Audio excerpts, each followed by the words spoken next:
Are we ready? I am recording right now, so should be fine. All right. Nice. Well, first of all, my name's Broff, and I have Tom over here with me. Chev will be joining us shortly. He had some things to attend. But if you have any questions, we will have a dedicated time to ask those questions. So if you have them, please write them down. And we'll try to go slowly, slide by slide. So if you guys do have a question, mark it down somewhere, and we'll cover them in the end. And if you want, you can also mark the slide number or whatever, so we can take a look at it later, just to not disrupt the flow of the entire thing, because we want to cover as much as we can in as little time, right? But yeah, welcome everyone. We're going to be we're going to be covering the topic of maging today, which was actually requested and given an idea to us by Pocket when I was teaching him how to mage, and we figured we have already had one of these before, but it never got recorded or covered in such depth. So we decided it might be a good idea to get people more acquainted with the entire system, and as well be less scared of the overwhelming burden that is maging. It is a lot of data, it is a lot of things to think about, and a lot of things to cover. So we can get started, Tom. But don't forget, in the end, just click. Just click. Yeah. That's the simple way. Okay, so basically, what is maging and when should you mage? Maging is a profession in Dofus that allows you to alter the statistics of a certain gear. There are different types of magus that can affect different types of gear. We'll cover them on a later slide. But a lot of people actually overpay for their gear without knowing how easy it is to achieve some sort of stats on an item. And a lot of people are scared of this system because it seems like it's very overwhelming. But in reality, it's a very simple system because it was coded way back. And now it's just been ported to this Dofus 2.0 with a slight modification and changes. And the good thing about maging is it doesn't get changed at all. If they do change something, they change a little bit of here and there or just the rune names. So acquiring this knowledge could be very important to you because you know that this system will not change for at least the near future or at least Ankama does a big rework or something. But yeah, so maging is used to modify equipment stats or add stats that are not on the equipment. But when you should mage is when, well, basically always, because it's always cheaper to craft and mage the item yourself if you plan to use it or if you plan to sell it. Because as I said before, people overpay for certain things. I have been collecting a little bit of data for the past month or so myself, and I can tell you that the average overpay rate on a simple item is somewhere between 2 to 10 million commas, which adds up pretty quick. And a lot of these items can be turned for profit, right? So it's a very good way to make money in the game itself.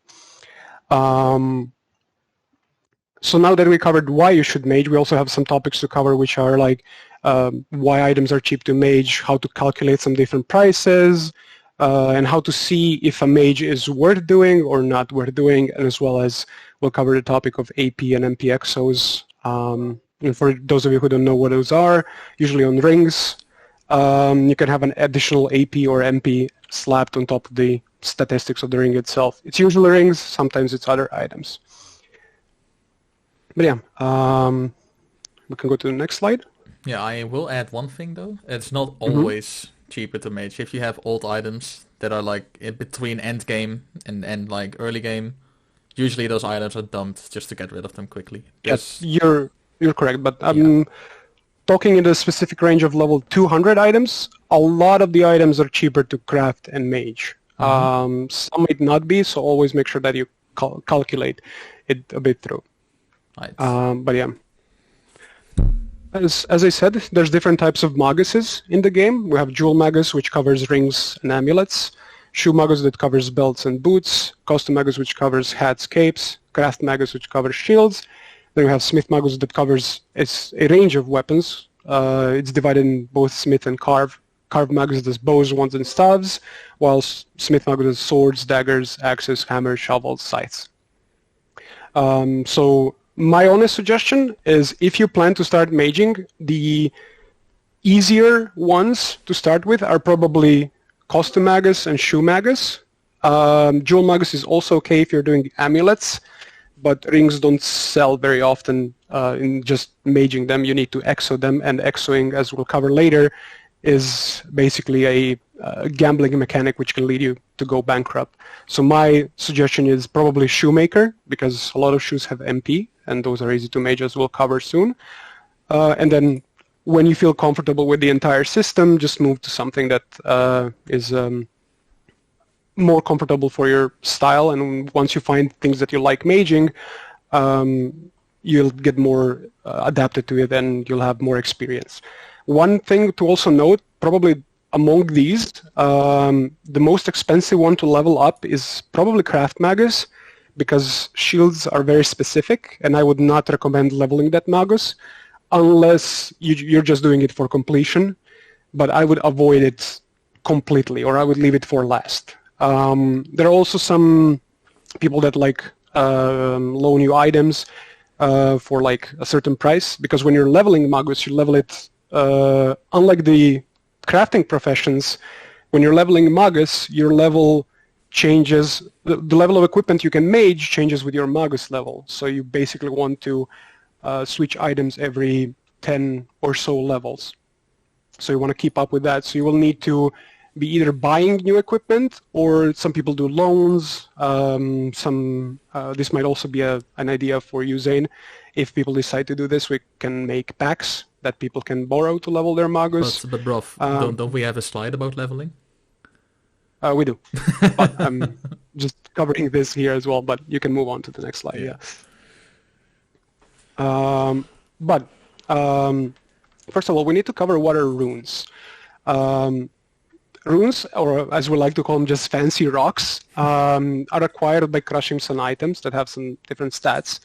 And there are different variations of runes. They basically affect every single stat on an item that you see, can be transformed into a rune. And the rune system is a bit complicated, but it's not that hard to understand. Runes have their own variation. As you can see on the left side of the PowerPoint presentation, there's small, medium, and big, which are often called either Vit runes, like the first three letters of the stat that they give, Pa for medium, and Ra for large runes. Most of them have three, like most of them have small, medium, and large, but some have either small and medium. But well, it doesn't really affect much, but just as a fun fact. What is also important to know is that the difference between runes is the rune efficiency depends on how big the rune is. And we call it the rule of 20. So basically, let's say you have an item which has 500 vitality on it, and you're starting from 0 vitality. You would be using small Vit runes, which will each give 5 vitality, multiplied by 20 up to 100 vitality. Is everyone following? Because when we hit the range of 100, that's when we want to switch to a medium rune, because that's when the rune has the most chance to land and when it's the most efficient to use, because when you're maging different statistic trade for others, but we're just taking into consideration that this item only has vitality. So when we hit 100 vitality, we would switch to plus 15 vitality, and we would also multiply 15 by 20 to get to 300 vitality. So we would be using Pa Vit runes from the range of 100 to 300. And once we hit 300 onwards, we would be using the Ra Vit. We would be hitting plus 50 vitality on the item. This may be a little bit easier to explain with strength, also by the rule of 20. Small strength rune gives 1 strength and is best used till 20, because 1 times 20 is 20. The The medium strength rune, or pass strength rune, gives 3 strength, times 20 is 60. So that's when you want, from 20 to 60 you want to use pass strength, and from 60 onwards you want to use plus 10 strength or otherwise a raw strength rune. You want to do this because this optimizes the amount of runes used, and usually when a rune crits it doesn't use other stats, and when you have a higher chance to crit on a rune, you'll be getting free stats on that item, saving you money and saving you and getting a better overall item. What is also important, and each rune has this thing called sync or density, which I forgot to include in the screenshot now that I see, but you will see the density of each rune is described on the item itself. There is a special tab under the effect that says density, and the density stat is specified there. But regarding this, this is very important for the topics that we're going to be covering later, which include max stats of an item, how to avoid a soft lock, and swapping similar densities. But that's pretty much it, how you would use runes. We can move on, Tom, unless you have something to add as well. Let me... Whoops. Oh. One moment. No, not really. The topics listed there will be covered later on in the slides. Yeah. Okay, so how does one start their maging career?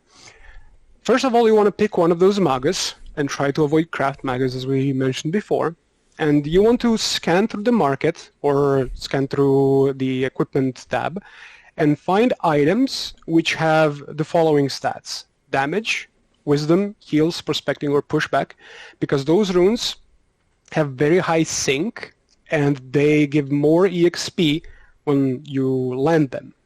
So we want to find items that we can use cheap runes but have big density so that we get more EXP while leveling. I've gathered some example items on the left. For example, the Mopicking seal is great because it has wisdom, it has damage, and it has prospecting, because the higher rune you use, so if you use a medium rune, you will get more EXP. Even if the rune doesn't land completely, you will still get more EXP than you would using a smaller rune. So you want to try finding items that have high amount of these 5 stats and use those to level up Magus very quickly and efficiently. Some other things are like Coolidge boots, which have heals, and the heals go to 20, so you can use big heal runes, which in retrospect gives you even more EXP to level faster. You have the Ancestor Trick Helmet, which has damage and wisdom and also prospecting, and Shovel that I found that also has like 2 of those stats that is very good to level fast. But yeah, so the basic logic is when you're leveling a Magus, the bigger rune you use, the more EXP you'll get. So it doesn't matter to make an item perfect if you don't care about money. Overall, it's going to be cheaper because you're going to be spending less on runes because you're going to be leveling faster due to the EXP gain from these runes. It's also important to know that you ignore the rest of the stats of these items, and you can later fix it if you want to resell it to get some money back, or if you want to be efficient, completely efficient about this. But I would recommend just speedrunning it to level 200. And by the time you're done fixing these items, you could have just made a nice mage for a level 200 item and made your money back that way. Yeah, so the way that Broff is describing here is basically a way to speed level your magus. It is a destructive way of maging. These items will technically not be salvageable anymore. So right. If you want to do it the slow way, so to say, you could just pick an item, mage it to perfect, sell it, make profit while leveling. It is a possibility, but not recommended. But yeah, as I said, pick an item every 10 levels that has any of these 5 stats. The more it has, the better. But yeah, that's about it for leveling Magus. One quick thing to note before we leave. Shields usually don't have wisdom, damage, heals, prospecting, or pushback until later levels. So that's why leveling Shield Magus is expensive, because some of the runes they use are very inefficient and they're very expensive.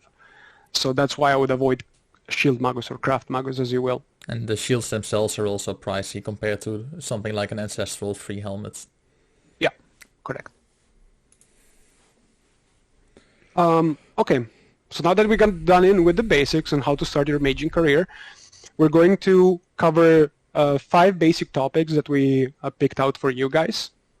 And that is 5 things we call optimal rune range, sync, what is sync and how to calculate it, how to use a sync drop, and we're going to cover overmages and exotic mages in the next 5 slides. Yes, and the easiest way to do all of this is to just bribe RNGs. Yep. We can move on. So, there is something that we like to call optimal rune range. As you remember, we covered the vitality and strength example before, as when you need to switch from a small to a medium to a big rune. So an optimal rune range is usually, for example, if you take an item like Crocover, which has 20 damage, we'll cover the rule why this is important a bit later, but you see that it has 20 earth damage. For a fact, I can tell you that 1 damage rune is 5 sync, and 1 damage times 20 goes to 20, right? So you can use small runes to get up to 20, but instead what you want to do is from 17 to 20 use a bigger rune, because the bigger rune has a higher chance to land because it's closer to its switch point. And there's also a problem where what do you do when you're stuck, when an item has 22 damage or 25 damage, for example, like Talkasha Cloak. It has 25 damage, or it has 30 crit damage. What you want to do is plan ahead. What ranges do you want to use certain runes because of how they land? So, for example, if an item has 25 damage, already you don't want to go to 17 damage using small runes. You want to go to 16 and then cover the rest of the way with plus 3 damage. So you would go from 16 to 19 to 25 to 25. So that way you guarantee that you'll be having a max stat on an item. What is also important, some elements like strength, they can go up to a maximum of 100. They cannot go more, but they can still be overmage to 101. But one thing you can do is when you're stuck at 92 strength, you can't click the biggest rune because it's not the game is literally not going to let you. You can use PA runes, or small runes, small strength runes, but those will not land, and you're just basically wasting money. So you want to plan to use the biggest strength rune when you're either on 90 strength or 91 strength, and then you guarantee that the strength will be as high as it can be. The same thing goes for vitality, from 450 to 500. You want to plan to use a Yuravit rune in that range. Yeah, and this is also dipping a bit into the efficient rune ranges and avoiding softlocks and planning overmages territory. Will be covered in more detail later on. Yeah. Okay. Now we can go on. But, okay. What is sync? Sync is also called density now in game, and it's a very important factor of if you want to become the best Magus, because sync is basically generating you free stats on an item. There are 2 different ways to use sync. For example, on a Dorado helmet, we have range. When the range, as you know, some other stats will drop when you are clicking runes. And that's how you generate sync. If a rune that has a lot of sync or a lot of density gets removed from an item, you will be getting this virtual stat that we call sync. And while you have sync, runes will not be taking other stats from the item when they land. They will instead be taking from this invisible pool called sync. Why do they do that? Is because you already lost a range, so the item needs to compensate for the loss of the range by giving you free reign of clicking any rune you want. Sync increases the chance of a rune landing and being free. There's also different ways of how to use sync. There's, for example, when a range rune drops, you can immediately click the range back and then use the remaining sync if the rune crits. Or you can, first of all, use the remaining sync and then click the rune back, which is usually more efficient because it lets you increase the stats of an item. So for example, how would we go calculating on sync? Different runes have different densities, and you can all see that in game.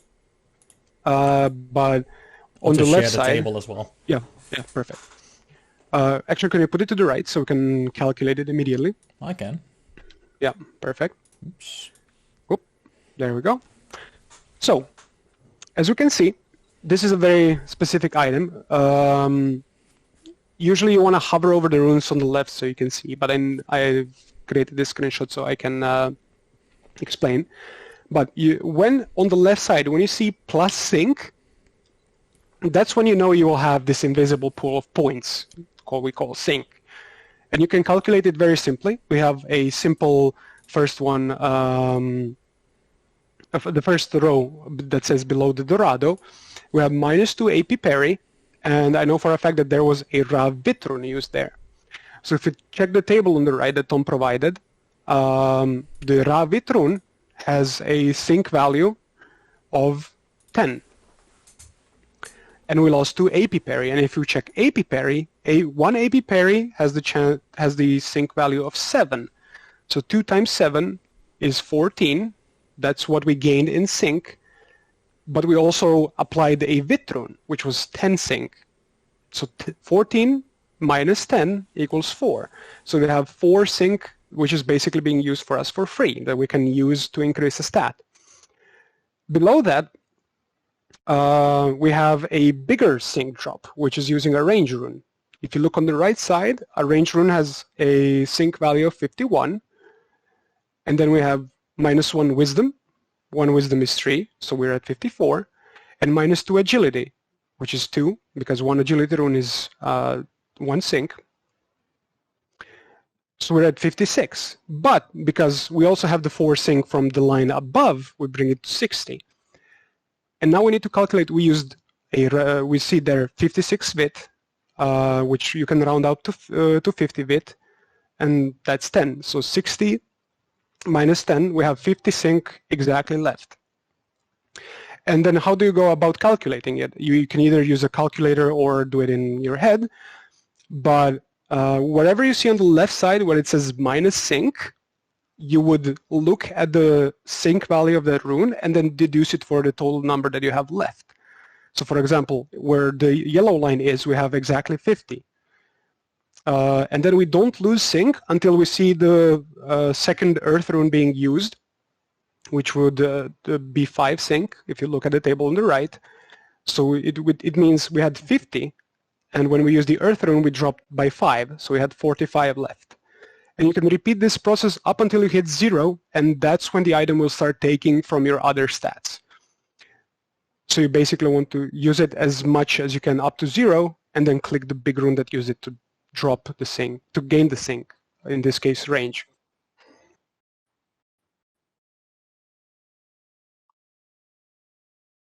Yeah.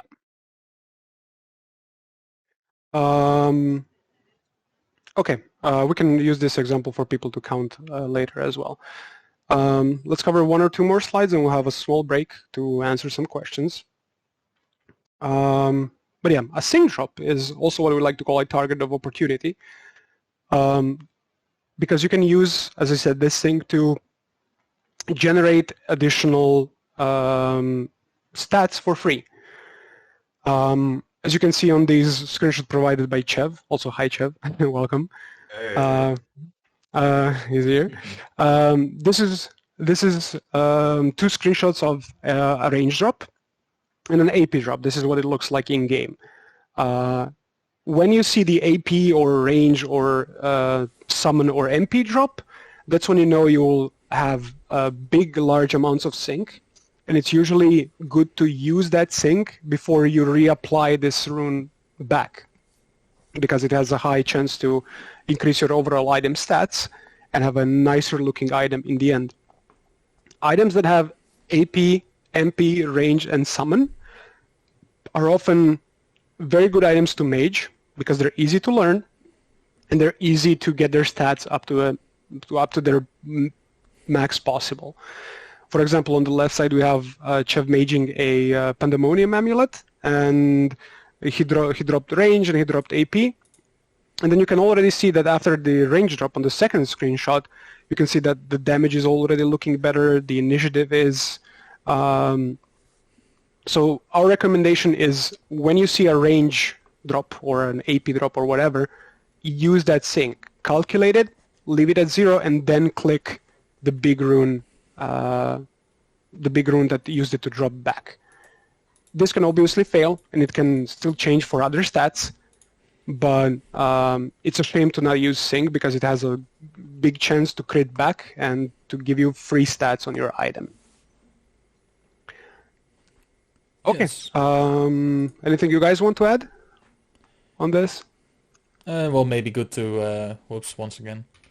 Maybe good to know like the general value. An AP is 100, MP 90, range 51, and summon 30 sync. So to compare, something like 1% resist is 6 sync. So you can see how that works out. Oh, whoops. Damn it, Piro. Oh, we died a little bit. We'll be back shortly. Maybe set your Dofus to private mode so we don't have a... Yeah, give me a moment. Oh wait, is the stream gone? Yeah. Oh, that's great. Good.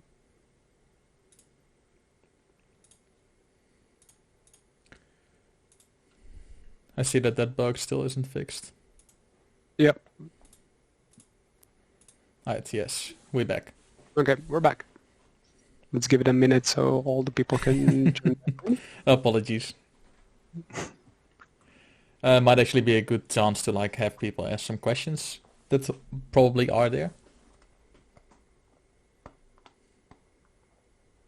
Okay. Okay, so we still have 2 more topics to cover before we go. But see, from the previous screenshot, we can see how Chev... oh, it's being a bit blurry. We'll give it a second to stabilize, because people are still joining.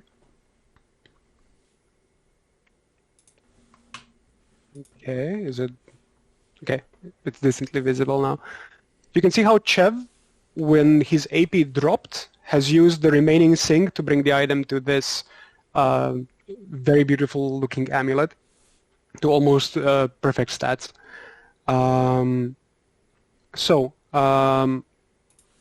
What you can do when you have leftover sync, so for example, if this item is already perfect and you have sync left over, you can use the remaining sync to increase some stats further. That's what we like to call an Overmage. An Overmage also has a rule of 101, which means a certain item can only have up to 101 sync of a stat on itself. For example, an item could only, this item specifically, if you look, for example, at strength has 1 density, so an item can have 101 divided by 1, which is 101 strength total, and it cannot go more than that. Vitality, on the other example, is 5 vitality is 1 sync, and again, 101 divided by 1 is 1, times 5 is 101, sorry, times 5 is 505. So an item can have a maximum total of 505 vitality. So what Chev did here is he used some of the remaining sync to increase the vitality by 50. He could still have kept going and possibly reached 500 or 505. That's why you want to use sync to overmage some items, to give them even more stats than they would originally have. It's also very important that this rule of 101 will soft cap you, which means if you, for example, get stuck at 503 vitality, you will not be able to go to 505, or you will not be able to get your strength to a 102. It can only be up to 101 sync, right? And this rule also makes it so that if your vitality is stuck at 460, it's pretty much unfixable at that point. Yes. Yeah, that's as max as it's going to go. So some items that have 500 vitality, as we spoke before, you have to calculate ahead how you want to use your sync. For example, here as well, we can do damage, just as a different rune to recap it. So 101, a damage rune equals 5, which means 101 divided by 5 is 20. So maximum damage an item can have is 20. It cannot go more than 20, unless the item naturally has it, but we'll be covering this soft cap a little bit more in detail later. One last slide before we take a small break and answer some questions. Before that, one small correction. Elemental damage, so neutral, earth, pushback, or whatever damage is 5, but just damage without element is 20 actually. Sorry, you're right. Yeah, correct. I was talking about neutral and earth damage, didn't specify. Yes. Thank you. Yeah. Oh, we just explained this. Yeah. So we can go. Yeah. But basically, as we said, 101 is the maximum an item can have. In this case, wisdom is a very good representation of this. 1 wisdom equals 3 density or 3 sync. So 101 divided by 3 is 33.6 repeating, which means the item can have a maximum of 33 wisdom, including the Overmage. As we can see, this item has 30 wisdom, and we brought it up to 33. But some items can naturally have a higher soft cap. As we can see on the Dora Bora, it has a wisdom of 60, even though it shouldn't be having more than 33 in theory. But that soft cap is extended, which means if your wisdom, for example, gets on the Dora Bora gets increased to 58, you cannot increase it more than that without using a +1 rune, which will not land at that point. So you want to plan ahead, and again, that's why rune range is very important to planning ahead on how you want to create an item. But these two items are a great example that a soft cap can be increased on certain items. And later on in the slides, they will be explained how you can get it to 60 if it's at 55, for example. Yeah. Yeah. Is that it for the rules, I believe? Or do we? I think we still have one more slide. Pretty sure we covered almost everything. Yes. I think we have exos left over. I think one more slide. Can one more slide. Yes. Yeah, one more slide, and then we'll take a break. Oh, one moment. Give it a second to load in. Okay, so we covered overmages, which is basically increasing stats that already exist on an item, but we have stats that the item doesn't naturally have, which we call an exotic mage. These stats do not belong on the item, and therefore they're called exotic. This is the example that I explained before. Like rings can have MP, some items might have spell damage. On the right side, you see me making an MP exo ring, which I brought the stats up, and then used the MP rune, and it landed on it. All runes that we mentioned before that cover summon, range, AP, and MP have a 1% chance to land when you click them, if they're an exotic stat. That is very important to know. An easier way to explain this, any overmage that is 30 sync or more will require you a 1% chance to land it, if that makes sense. So that's where the gambling aspect kind of comes in. On the left side, you see Chev also maging another Pandemonium Amulet, where he has used all of his sync from the AP drop to land a % spell damage on it, and then afterwards proceeded to fail with the AP. But yeah, that's how you can get stats on an item that are not supposed to be there to further enhance some of your builds or make even more cash out of it, because overmages and exomages pay very well. But yeah, that's it for now. We'll take a small break to answer some questions. We can move on slides if you guys have them. I already see that someone did tag me. We had a couple of questions in, but whoever has a question, you can also unmute and ask. Yes, Tom? Also, just something else. Sometimes exotic stats, they're items that are not currently on the item by default. So old items that got changed will also have exotic stats. It's not always man-made, so to say. And one of the good artifacts of that is the Kama Steel. It's included as an example. So technically it shows as an exotic mage, but you cannot mage those items anymore. Okay. Tuna, you had a question about what is a crit. Can you go a few slides back where we made that Dorado? I can check. Just to add to that, I think someone also wanted to know when you were talking about your rule times 20, how does that work with the crit rune? Because its value is so high, and how does that work? Okay. Thank you. On the left side, you see some runes, when used, they will try to change the stats with another stat. They will interchange each other. A crit is, as you can see on the left, is a green text which doesn't say minus sync, which means the rune just naturally crit and landed, and in exchange didn't lose any of the other stats. That's also very important to know, because when you have sync and a rune, as we call it, crits, it doesn't use up sync. So that's what critting a rune means. Tom, do you want to cover the damage rule? Damage rule? Or the cover's question? Yeah, sure, I can. So Cover asked a question about the times 20 or times 18 rule. Broff did cover it a bit. It's the rule that whatever is a rune gives, so 1 strength times 20 is 20 strength. Rune can be used efficiently up to 20 strength on the item. This doesn't mean that it's a hard cap. It just means that the rune will be in its most effective range until then. You can use +1 to go from 25 to 26, but the chance of getting a critical rune land, so a rune that lands without taking sync or other items, decreases the further you stray from the optimal range.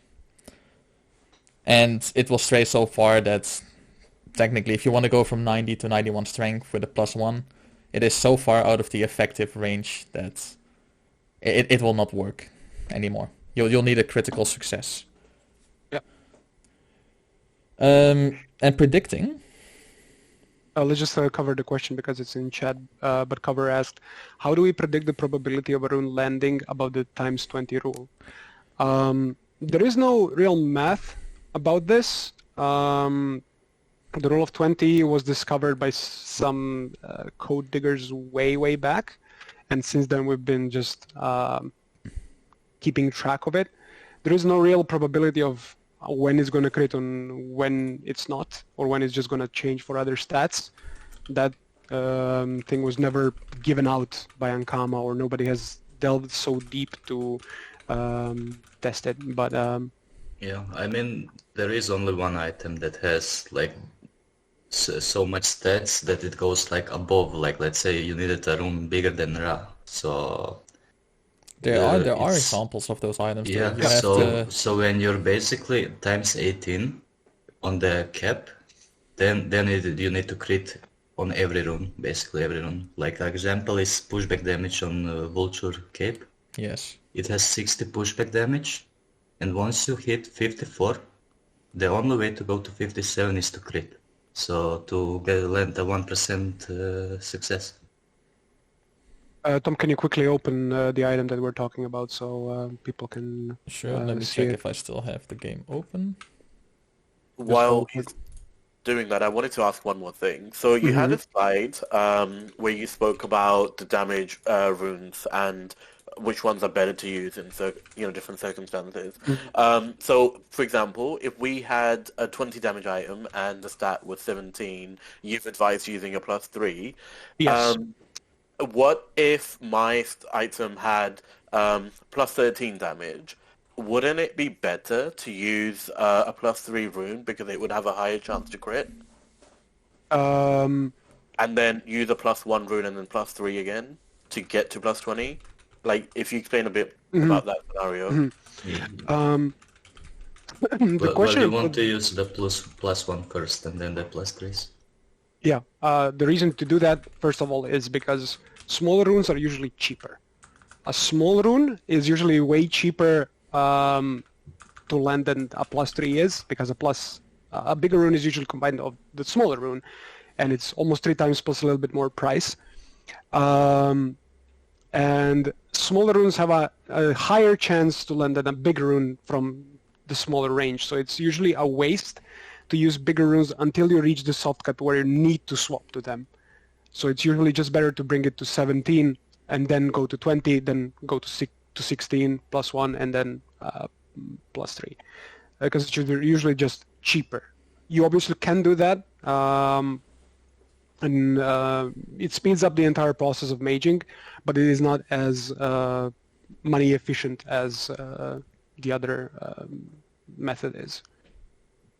Sorry, you also had a question about crit, right? About the crit Overmage, Zane? I think someone asked in chat regards to the +1 crit rune. So its value is higher, right? So how does that work with your ratio of times 20? Like, just to understand, because I don't really get that. Yeah. You use it till 18. Yeah, that's it. Okay. It's one. You see the stat of the item. It's 1 crit, and then you apply the times 20 rule. That's it. Yeah. So 1 crit rune can go from 1 to 20. Okay. Till 18 usually, but like we round it up to 20. But yeah, you usually only use crit runes still from 1 to 20. Cool. Also, I see another question pop back a lot. It's about if you have an AP, MP, or other large sync drop. Is it better to put it before or after? Technically, we cover this later on in the presentation, but if people want it answered now, I guess that's possible. Yeah, but let's take a look at the Vulture Cape first to discuss it. Who was asking the question? I think cover. But yeah, you can see Vulture's Finery is a cape that has pushback damage. And as we discussed before, pushback damage or any elemental damage has a sink of 5. Tom, can you quickly open up the pushback damage rune? Sure, I can. So we can discuss that. You can pin both so we can cover that scenario. Okay. So you see how it has the small pushback damage rune has a density of 5 or sink of 5. So we have 1 pushback damage times 20. It will go from 1 to 20 easily, and then we need to switch to pop pushback damage runes. It has a value of 3, so times 20 it goes up to 60, but there is a slight problem because an item naturally can only have 101 sink on it. The maximum pushback damage an item can have is 20. This is a problem with this specific item because here to go from 50 to 60 pushback damage, you would need a raw pushback damage rune, which does not exist in the game. So you would literally, if you want to go above 54, you will need, as we discussed before, crits. You will need the rune to just critically land and not take any other stats. There's no other way it can land because it has such a low chance to land and switch for another stat that it's basically impossible to get this item to 60 pushback damage. Even with an MP drop where you have free sync, it's still not going to land because this item is just a very poor item to mage. It's not fun, but yeah, it's a very niche scenario. There is, I think, 1 or 2 more items like this, but this one is probably the hardest one to get to 60 because there is literally no way you can fix it beyond 54. It's just a mishap on Kama's end.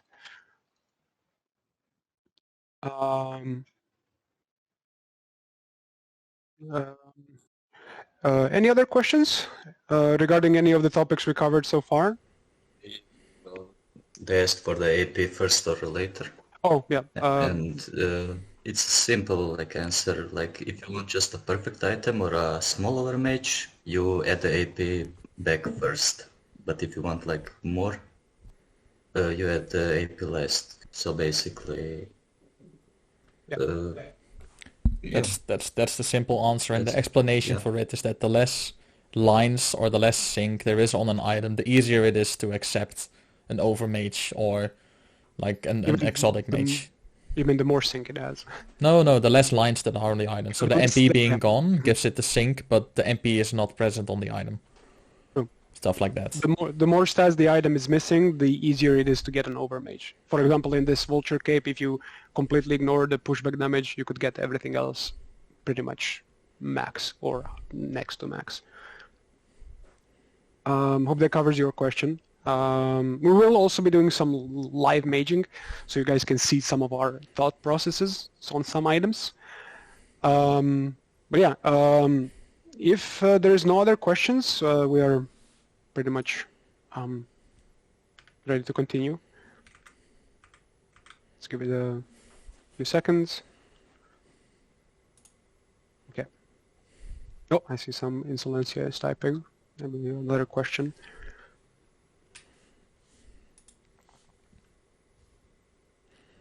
Do an APX or scam? We have something better for you. Just wait. Oh, just you wait. Okay, let's carry on with the presentation itself. Were we here? Yes. Mm-hmm. Now we covered that, so we go a bit forward. Okay. We're done with the basics. We're going to teach you some advanced tips, and this can really help you bring your maging level to the next level, where you can make profit using these very niche tactics and get some really nice items and real nice profit out of it, or if you just want to use them for yourselves, just really nice items. And if you do not plan on maging yourself, you can use this to judge the skill level of a mage if you see them use any of this. Correct. Most often when you even ask someone to mage, you can see by the way they're maging if they're experienced or not, if they use these advanced tips. But we have 6 tips that we want to give you and talk about it. So let's get started.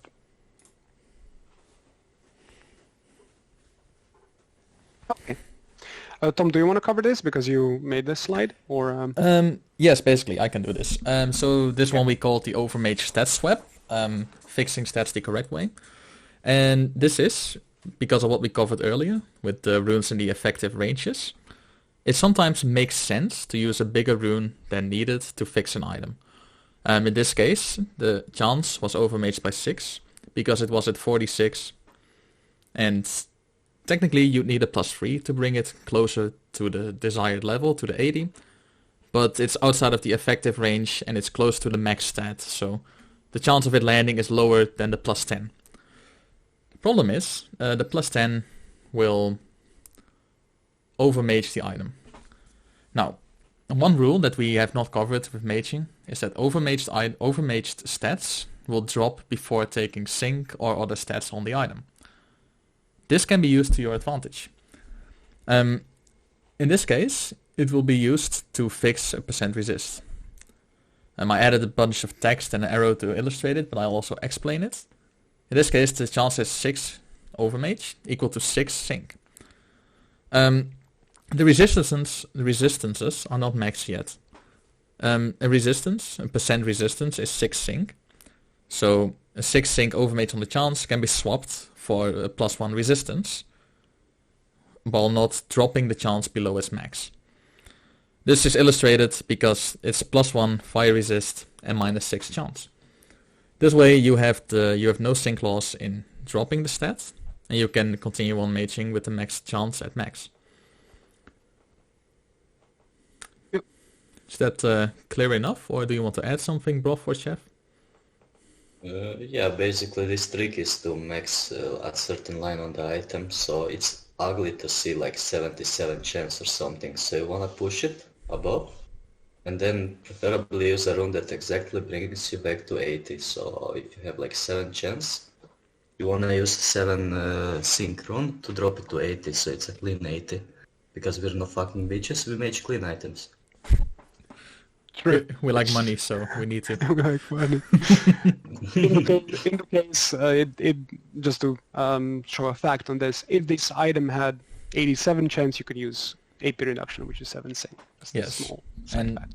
This is a pretty common technique, so on the demonstration you will probably see one of us use this actually pretty often. But this you want to get the hang of it as soon as you can, because this way you save a lot of money. Also, it's very important because here when Tom clicked the red chance rune, his chance was at 76. So which means he cannot use a medium or a small chance rune. He can, but it's not going to land. So it's better to use a raw chance rune at this point. So it goes to 86 and then drop it back down to 80. Max efficiency. To be as efficient as possible in that. Yes, so that is that. The next slide is the optimal rune order. Who made this slide actually? I think I did. We'll go ahead. I can cover it, yeah. So, I've added this simple item just to show you. There is something that we like to call optimal rune order. And as you can see, this item has had an MP drop. So what happens when you have an MP drop? You have sync, right? And there is a specific order that is optimal in maging to get these nice stats.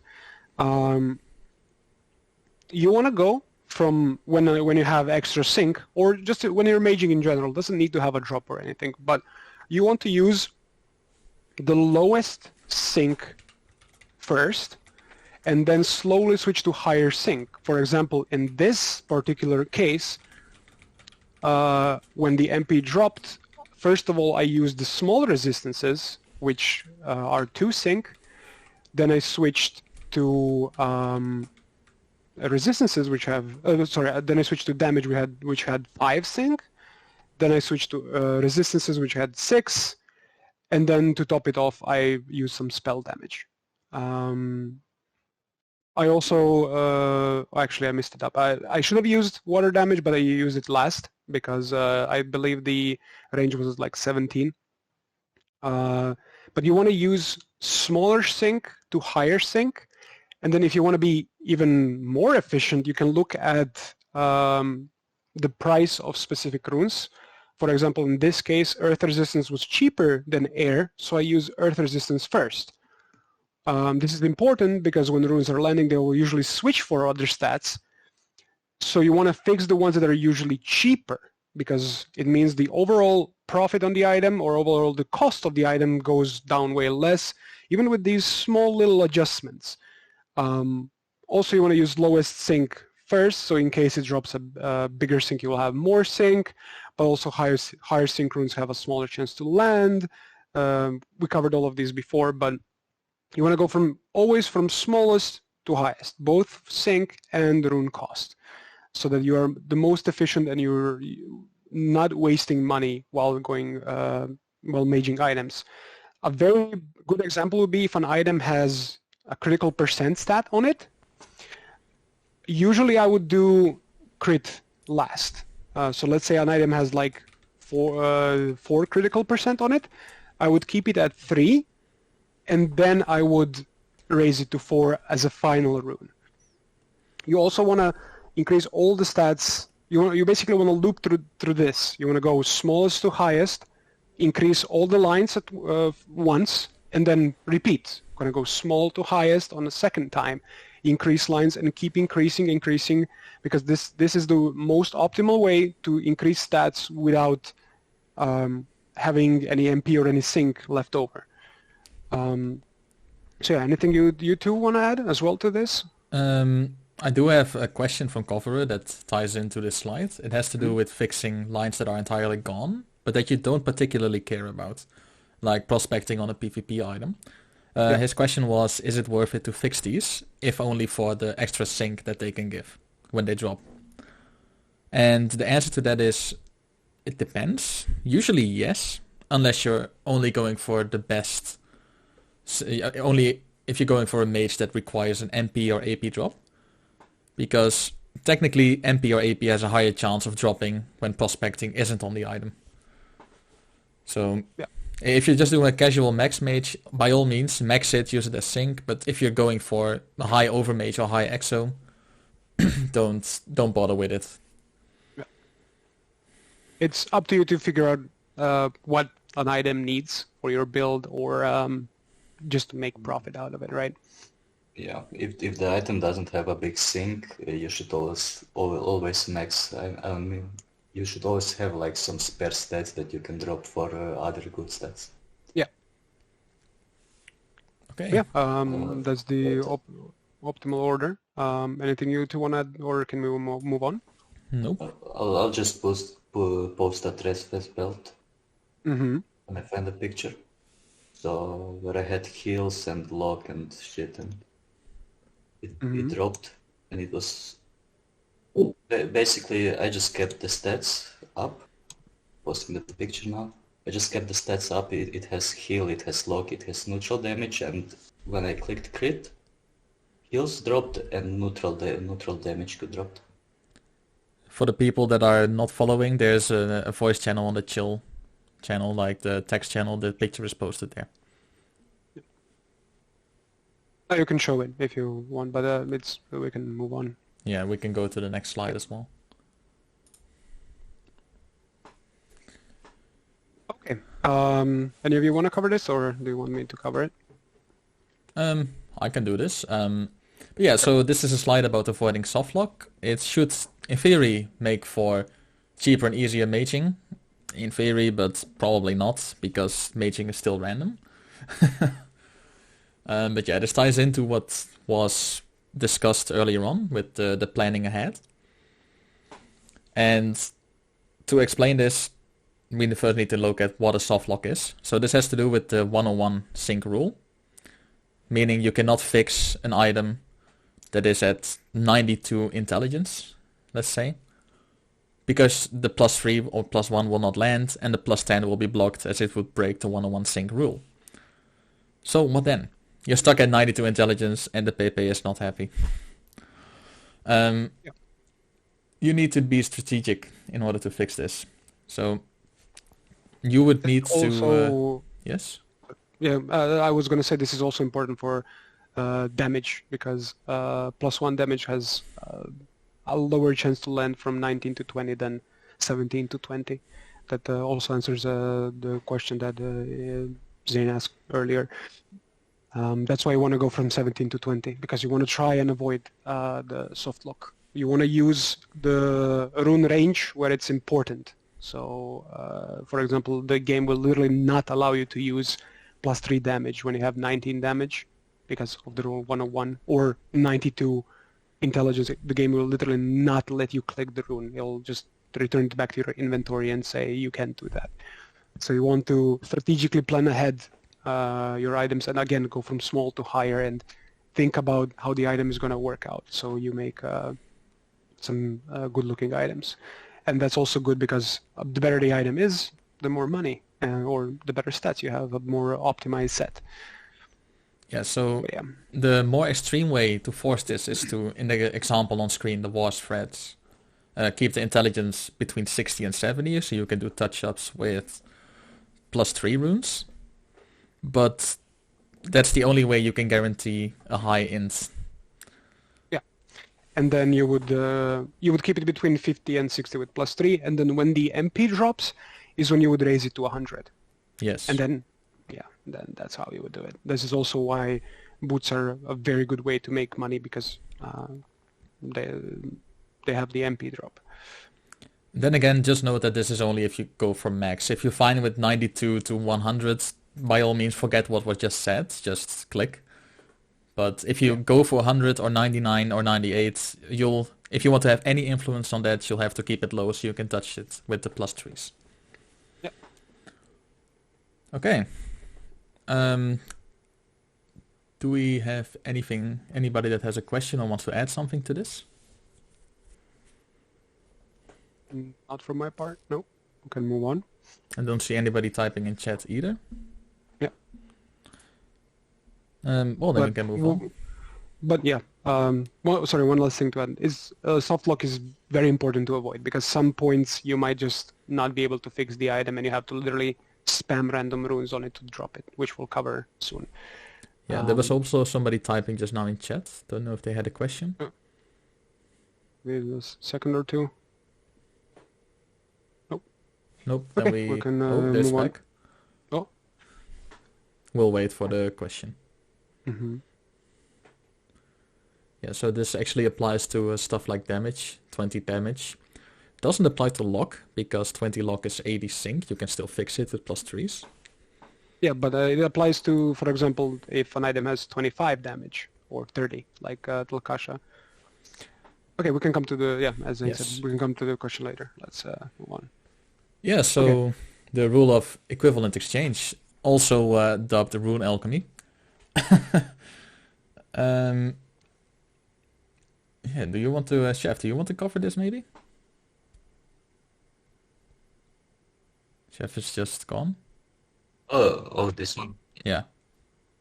Yeah. So when you can't fix a stat, like it's near the maximum. Let's say you have 18 damage, you need to go to 20. You can do the +1 clicks, but they have a lower chance of landing. So what you wanna do is you wanna use a rune that has like an equivalent sync to the rune to the stat you wanna lower. So instead of going from, like, let's say on this item you have power and crit damage, and on power, when we have 61 power, instead of using +3 power, it's actually better to drop 1 power and then to go for a raw power, for the +10 power. So the way you do this, power is a 2 sync rune, so we want to use anything that's 2 sync to drop it, but that's not on the item. So in this case I used pushback resistance, that's 2 sync, to remove purpose 1 power, so I can use +10 power later. Yeah. And it's same for the critical damage. So I used pushback damage because it's the cheapest 5 sync rune. I think it's like 150 kamas. So when I was on 23 crit damage, I was just clicking pushback damage until crit damage fell down to 22. And then I use a +3 rune that has the best like interval to land. Yeah. Also worth mentioning that at 23 critical damage, you are not allowed to use a PA damage rune, a +3 damage rune, because the game won't let you. Same goes for power. That's why this rule is very important, because when we mentioned if you can go back to the boots, Tom, where we had 92 intelligence, one slide back, I believe. That's now that we know this rule. Yeah. As you see, 92 intelligence here. One way to lower it down would be to use a rune that's 1 sync, and then prepare to use a +10 when it hits 90 or 91. That's why you want to use equivalent exchange, is to avoid being soft locked on a line on an item. Yeah. Anything else to cover this slide? Any questions, or can we move on? Okay, seems we can move. Go next slide. Okay. So right now we'll just take a little bit of time to just cover some basic overmages that will just grant you some money, or some ones that you should be going for that are, in our opinion, very easy to land. Some of them are 3% elemental resistance, 50 vitality overmage, 1 spell damage or 1 crit, are all things we consider basic overmages. So when gauging how expensive an item is, these things are very easy to do. And these will often just be overpriced because they're very easy to do, but people don't understand that. So when you're looking at an item, and you see an Overmage on it or an Exomage on it, you look at the total amount of the sync an item has in Overmage. So for example, 3% resistance is 18 sync. That's between the range of 1 and 20, so that item is pretty easy to mage. If it, obviously we're taking in consideration if an item has AP or MP, etc., then it's way easier to make these overmages than it is on an item that's already perfect, and those items are usually just trance rune instead, which for you that don't know, a trance rune is a rune that will 100% of the time succeed without taking any other stats, but it doesn't allow for further modification of the item. It finalizes the item. Yeah, but yeah, these are some basic overmages that you want to be, if you need those in your set, they are pretty easy to make. I would do these personally if an item has either AP, MP, range, or summons to do. Also, one to mention is also hunting, which I forgot, but it just came to my mind. Hunting is one of them. It's 5 sync because the hunting rune is 5 sync. But hunting is a very specific rune in of itself. We didn't want to cover it here because it's a bit more complicated. Something about the Guano Empire. Yeah. But if you see these overmages on items that have AP, MP, range, or summon, then you should know that these items are very easy to mage, and you can probably make them yourself for way cheaper than they are on the market. But sometimes it's not the case. Sometimes some people will even undersell these items, so it's also worth it to keep an eye out and look for them. We can go to the next slide. Yeah, so to Unless recap... you have anything to add, yeah. Yeah, to recap, anything under 20 sync is pretty doable. Yeah, and this is the usual overmatch you will get when you add the AP or MP first when you drop it. Like the last slide, the basic overmatches. So if you wanna go for a basic overmatch, you probably wanna add the AP or MP back, and then you can just, like, once it lands back and you fix your items, then you can just click the overmatch you want, and there's a very good chance it will land. That is a zero risk method. It's also cheaper. Yeah. That also covers the question that Cover asked before. So in this case is when you want to click the big sync rune back first. Okay. Now we have some advanced overmages that are usually 21 plus sync in density or density. These are 4% or 5% resistance, 100 or more vitality, 2% spell damage, and 2% or more critical.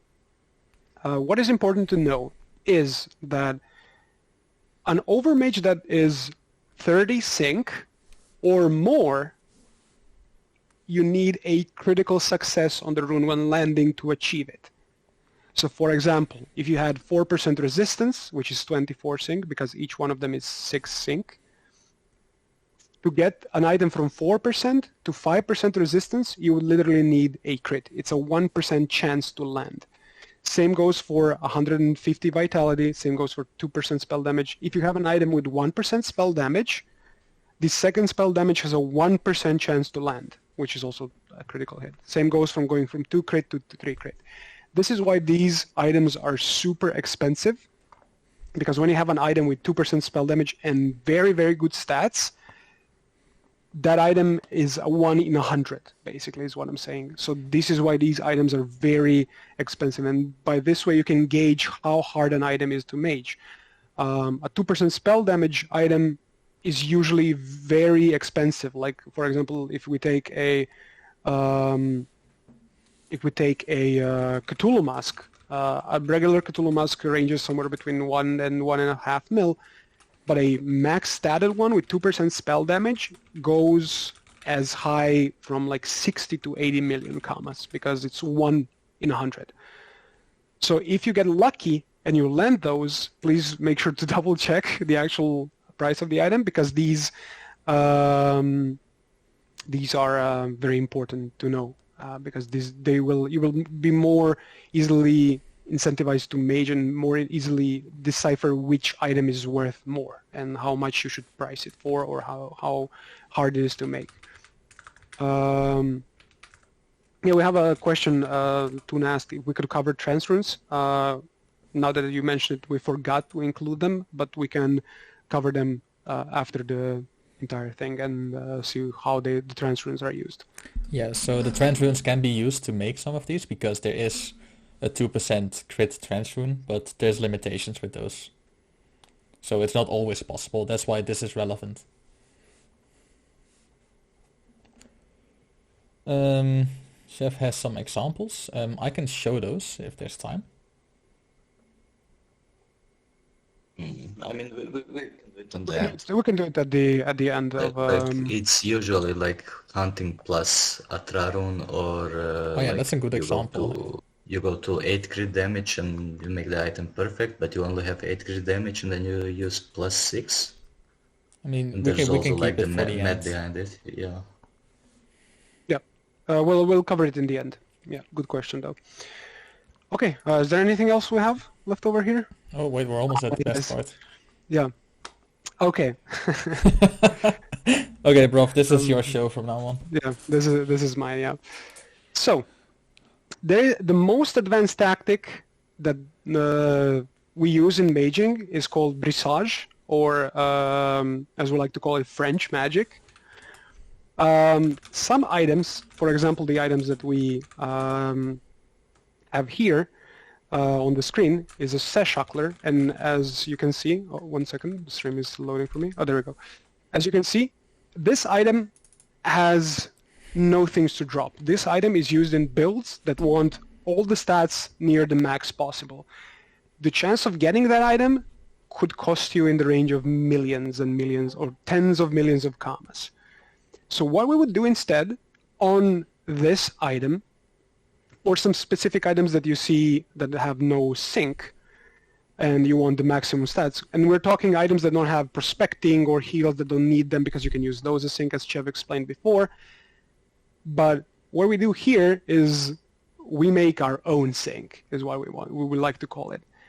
We would get the item to a decent stats, and then we would try to land an AP on it with a 1% chance to land. So when the item has AP, when it loses the AP, we'll get 100 sync for us to work with. In this example, we have Chev, who AP exoed one of these Seshuckler belts twice, and we can see the results on the right. One of the Seshucklers, the bottom one, turned out it turned out meh because the vitality and the other things are not really worth. But the one above turned out near perfect, missing 1 wisdom and 1 vitality. And that item, if I believe that that item is very expensive. I don't know if Chev, you want to disclose how much you sold it for. You probably even undersold it. But Yeah, it was the upper one. So this is the gamble. It took me around 20 million to make this AP one time on a belt. And the upper one I sold for 40 million, and the lower one I sold for 10 million. Yeah. So just to illustrate, the bottom one that is considered a failed product, still better than what you're gonna get without AP drop. Usually, at least. Yeah.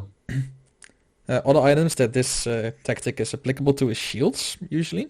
If you want a max shield, you'll probably want to use one of these things. Another example that pops up is the Suck Gunner Cape. Yeah, Crocober. And Crocober. Which, little hint, we'll have a live Crocober Brisage at the end of this stream for you guys to watch and see how a Brisage and what are the thoughts on a Brisage are. There's a good question in chat. Let me read it through. What about Orb Maging such an item? We didn't cover Orb Maging, but orbs are basically very expensive, and the chance of this item to roll with perfect stats is so astronomically low that it's probably going to cost you it could end up costing you such a huge mountain of money that it's usually just better to use Brisage. The only high-level item that I would recommend Orb Maging on is the Jahash Cape. Yeah. Because it is relatively... it has a small amount of lines. Yeah, usually items that has small amount of lines, like shields or like legendary items. Yeah. Shields, legendary items, is there any... the Vulture Cape that we mentioned before is, for example, that's how you can get 60 pushback damage and then hope you get an early MP drop and then fix the rest of the stats up while keeping a very high pushback damage. But yeah, that's when you would go about orbing. Orbs are usually used when there's lower amount of lines, because the theoretical rolls on this to roll max are astronomically low. And when to go for a Brisage, usually when an item has like no range, no summon, no AP, no MP, and all the stats matter, then you usually want to go for a Brisage. Yes, correct. We see a couple more questions being written. Dragon Correct. Head is actually a funny one. Not needed that much these days. Yeah, Dragon Helmet is also a very good example of you could go for a Brisage, yeah. Yeah, but that changed a little bit with the introduction of Transcendent Runes. You have a 100% chance of 75. Yeah. But and to mix it is pretty hard. Some people do Brisage, some just roll with it and get lucky. But then yeah, we have another Dragon question Helmet. by Conver. Conver is talking about if orbs are useful when changing the weapon's element, and that's a special case. Changing weapon's element is done using elemental potions, or the new elemental runes, in this case for the stealing effect. And those are special in the case that an orb resets the entire item, but it doesn't touch changed elements on an item. Yeah. Changed weapon elements in that means, so neutral to fire, it will stay fire. This can be useful because when you need 20 potions to change the element, the item is basically ruined. In that case, it is usually cheaper to just put an orb, reset the stats, but keep the fire element. Might save some karma and frustration. Yeah. One thing when I would also personally use orbs is some items, like usually new items that when first Crimson Dawn rings, I believe, when they first came out, when you did an AP attempt on them, rune costs were so high, it was usually just better to use a orb to reset its stats, because overall it was cheaper regarding runes used. But nowadays runes are very cheap and orbs are expensive because of nugget prices. So I would almost always recommend maging and not using orbs, unless like some specific items obviously require it, but that's for you to gauge and start understanding the system yourself. But as Tom mentioned, if you want to change the element of a weapon, do that first and then use an orb. It's probably cheaper. But you can calculate it again by seeing how many runes you need, yada yada. Done on this topic, to the questions and then examples, I guess? I guess, yeah. I think that's it. From Brisage, yeah. That was what we had to say. I can guess that there's questions from the spectators here, from the listeners. Yeah. So you can unmute, you can ask them. Do note that this is being recorded, so if you don't want to talk, type it. Yeah. And please keep at least somewhat level of PG. Yes. But yeah. If we have any questions, if not, we will be live maging some items for you guys to see. And it would be great if anybody here has a good to... example item that they need maged, by the way. Yeah, yeah. I also wanted to ask Tom, Tuna asked if we could explain trans runes, so we can take a look at that while people are formulating their questions, or if they have any questions, right? Sure. Do you want me to pull up the chart or just in-game straight away? As you like it. Okay, what is easier for you to explain, yeah. Nope, that's the wrong one. I believe yes, I did. Those are a bit complex, but Odin says I have a 2% spell damage ambu and need maged. Well, that's good practice opportunity, I guess, for him. Yes, so... Here. This is one of the information sheets that you'll need when you are maging with trans runes. Trans runes have a 100% chance to apply, but they can only be applied if conditions are met. So the biggest example, for example, the Talkasha cape that Ninja Tuna is bringing up in chat, that's a good example to explain Transcendence runes. Yeah, if you can open up in game, we can take a look at it. I may actually have one still. Yeah, and you can also open up all the you're not streaming the game, by the way. You're still on the... there we go. You can also open up all the 3 different types. There is usually the same for other runes. We also have trans runes usually have different values as well, and they're important when using them. Do you have a Talkasha cape or? I do not have a Talkasha cape, but luckily there's an index. Yeah, so You have the And Talkasha cape. also the runes. So yeah. The chart or just in-game? I'll guess I'll The just open in-game, something. in-game, yeah. Also, one thing to note, also Tuna just mentioned it, weapons that have hunting on them can still be transruned. We don't know why, and Kama just decided that was okay, and if you see a weapon, you land hunting on it for 5 sync, and you want that bad boy transruned, you still can. Because hunting, for some reason, is not considered an overmage when it comes to transrunes. One thing to note, transrunes cannot be used while you have an overmage or an exotic mage on an item. That's very important, because don't waste your money buying them or creating them, because you cannot use them on this item. So when it comes to Talkasha cape, the way I like to do it is you take a look at the cape.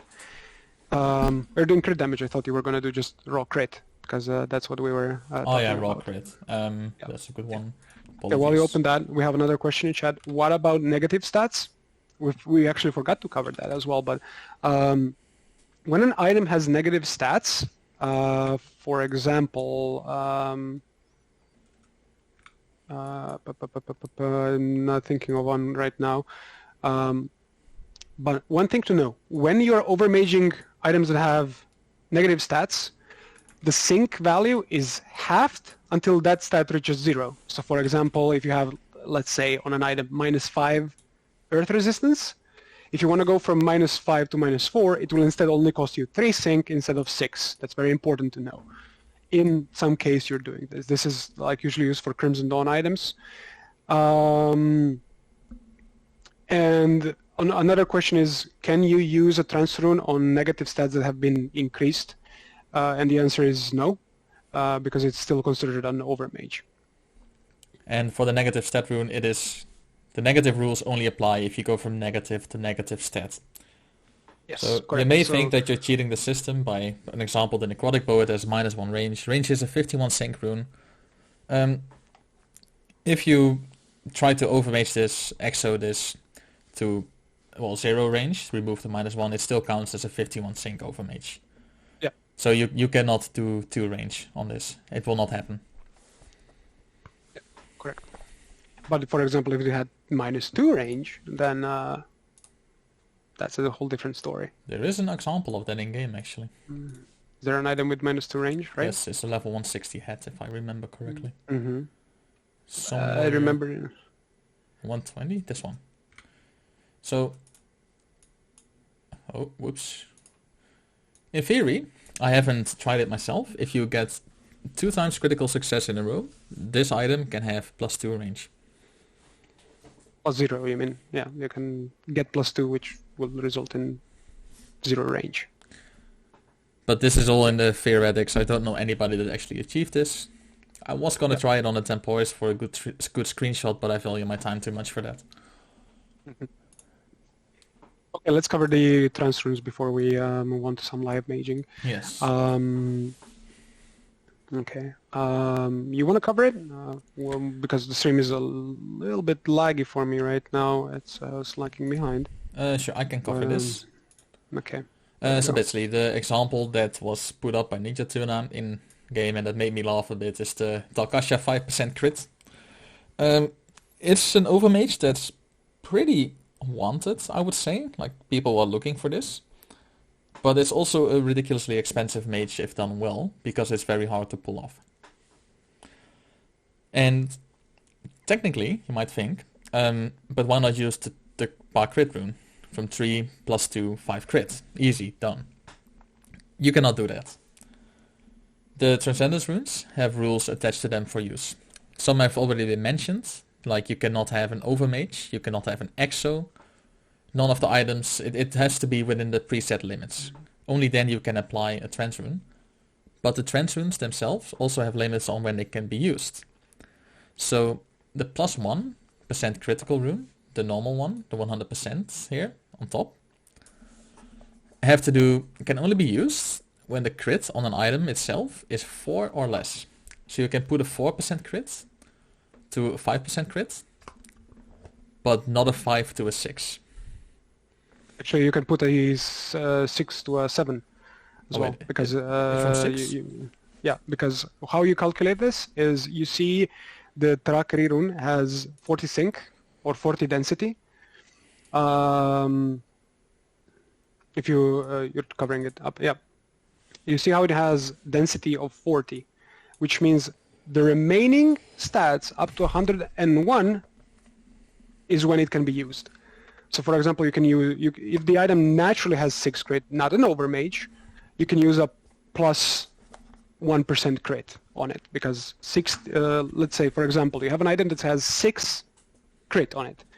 6 times 10, because 10 is the value of crit rune, is 60, and then the remaining to 101 is 41, and the smaller crit rune that you just showed has 40 sync. So that's when you can use a small crit, which also brings this to the Talkasha Cape.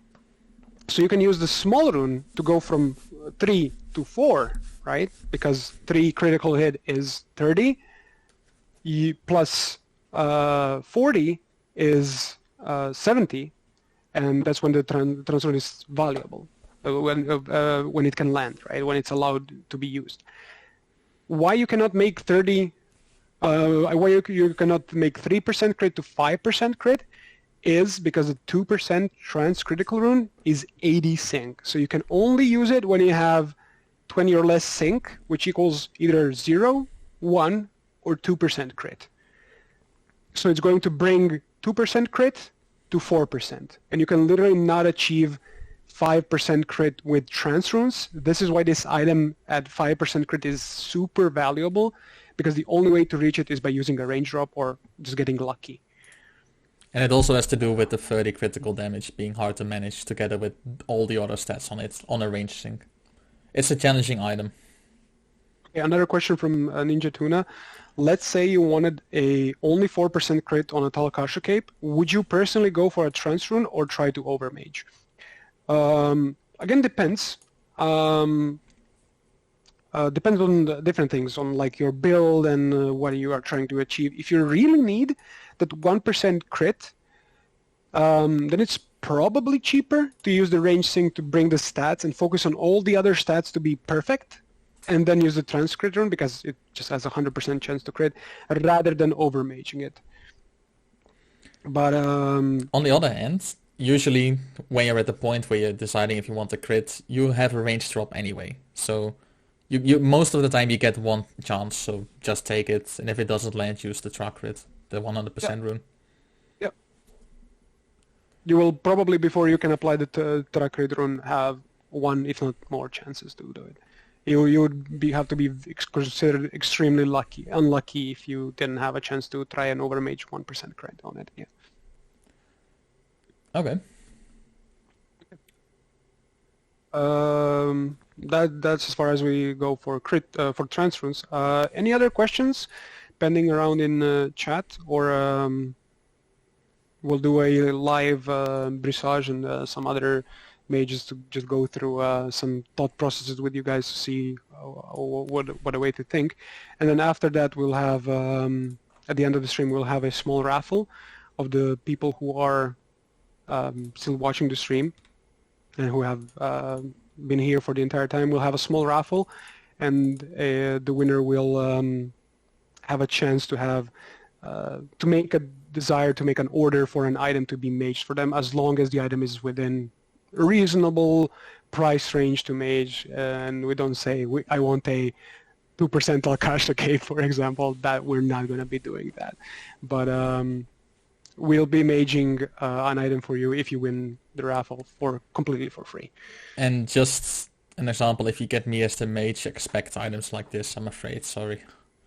Lost the touch. Yep. It's my chance to have an APMP Gelano Pog. Yep. Yep. Yep. I mean, I have 5 MP we'll do runes. that. Anyway, Broff, do you want to take over the stream now? Actually, my internet is being a bit dodgy, but just trade me the item, bro. bro. Do you want to mage anything you have or you want to mage, or I can just should pick an do- item from one of the people in chat. I don't really have anything that needs maging in my inventory. Does anyone have anything they want maged in chat? That's that we can use as an example, APMP or whatever. Hoten said he had a 2% ammo. We can give it a try or two, like 1 AP drop, 2 AP drops, maybe. Tom, Sure. if you want to cover that. But before we do that, actually let's do that first, and then I thought about it. You can still stream, but I can invite you in the workshop, and we can stream the Brissage as well. Yeah. Yes. Okay. Or you just give So me let's the do- item, yes. Mm. I'm not sure about that. Ah, come on, Broff, you trust me, right? Giving to, you have collateral. I'll give it to you for 100 mil. I don't even have 100 mil, I believe. Yeah, you do. I saw it in your What? Haven bag. No, I don't. Okay, Houghton, do you have the amulet on you? And I do. okay, do you want your runes used? Do you want Tom to use runes? He can use runes and I can pay for it. I don't care. I don't really have any runes left. Sure, me Okay. neither, so that's great. I'm at the Fragos workshop outside. Okay. Can you cool. PM me the rune? My in-game name is Hello Jumbo. I'm here. You're there. Or you can just take the item so we can showcase one real quick Yeah, thing. that's also possible. Yeah. One little thing we will show is a little tip when you're buying runes. It's- Cover as who wants to suffer. He wants an Ellie deluxe mental amulet mage. Oof. I made a couple of those. It's not that bad once you lose your sanity. So one thing you can do is instead of searching for every rune you need, you can just left click the item while it's in your inventory. Oops. I don't have any runes. One moment. It's okay. Yeah, you'll need to get all of them. Yeah. So this is technically an old school way of doing it, but you know,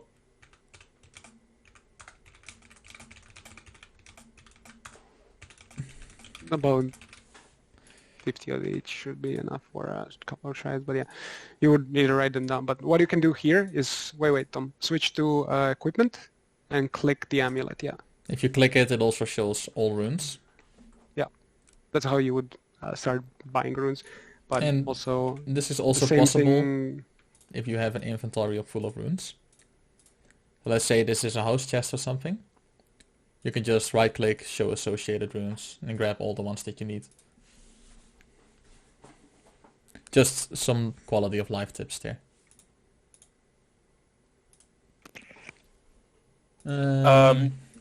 Hi guys, just wanted to say thank you for taking your time out to organize this PowerPoint and presenting it to everyone. It was really well thought through, so thank you so much for doing that. May not have been the clearest at times, but it is a lot to cover, so questions are welcome, like don't be shy, please. yep. Oh, is it Newt? Yes. Oh, Hodent, I actually maged that belt for Coopers the other day. For like 50k. It took me like 20 runes. We got Did pretty you happy. overmage it any or? No, we just brought it to perfect.